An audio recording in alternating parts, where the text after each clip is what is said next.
চাঁদপুর শহরের একটি স্বর্ণ ব্যবসায়ী পরিবারের ৪ সদস্য নিখোঁজ রয়েছেন বলে অভিযোগ তুলেছেন স্বজনরা।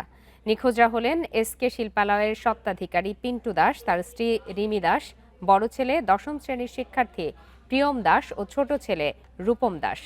স্বজনরা জানান, গত ১০ দিন ধরে পিন্টু দাসের দোকান বন্ধ রয়েছে।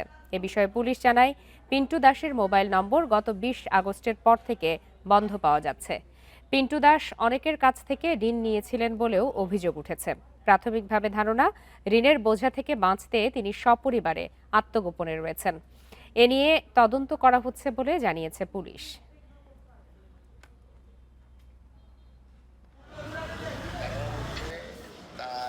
সে আত্মগোপনে আছে।